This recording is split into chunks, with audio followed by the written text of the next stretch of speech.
Hi, my name is Chris Tipton-King. I wrote, produced, and directed the short film Boys and Girls, which is showing Saturday and Thursday as part of the Tainted Love program.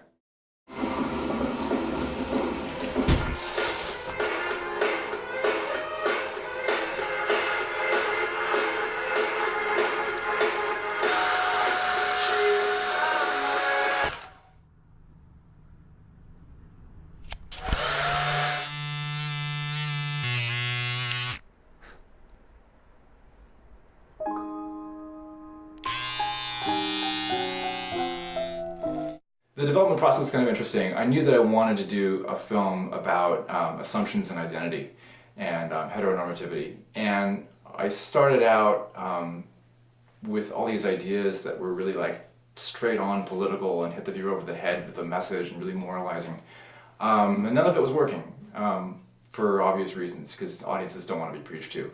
And so my intent with this film was to have a message that would be under the radars, that you would get to know the characters and like the characters and be kind of seduced by the cuteness of it before I hit you with the message at the end.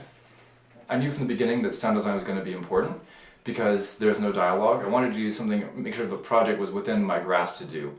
And writing a lot of dialogue can be really difficult, and I think it's where a lot of novice filmmakers tend to mess up, is that they don't follow the maxim of show, don't tell. Like, it's really easy to have all your exposition be in the dialogue, and that gets really boring to watch. So I made the goal for myself of having as minimal or as no dialogue as possible, and it worked out to almost none. I knew nothing about what girls do to prepare for a date, because, you know, as someone I never went through a phase of being confused in dating girls. I've always dated guys. And so, I know nothing about what girls do in the bathroom or before a date. And so I had to ask all the girls in my class, what do you do? I have a classmate who's always writing things on his hand. And so I wrote that into the film, that the girl is so scatterbrained that she writes it directly on her hand. A lot of my hurdle for making this film was just getting myself to do it.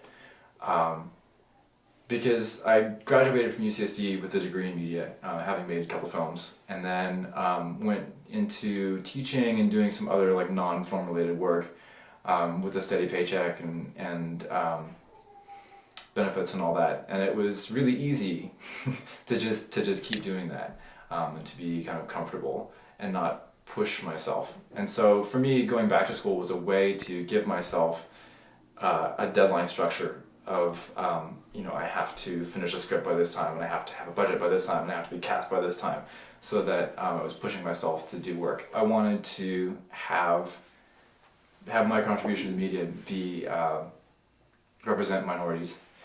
You meet these characters and you assume that they're straight, because that's always the going assumption I think for most people, is that everyone that around you is automatically straight. And what's really made huge progress in gay rights movements and a lot of other movements of invisible minorities is just visibility.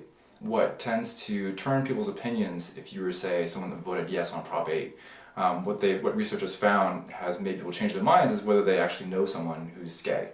And so with the film, I'm kind of saying, there might be all of these people around you that are part of this invisible minority that you just aren't aware of, because you're making assumptions about them. That was really the heart of what I was trying to address with the film.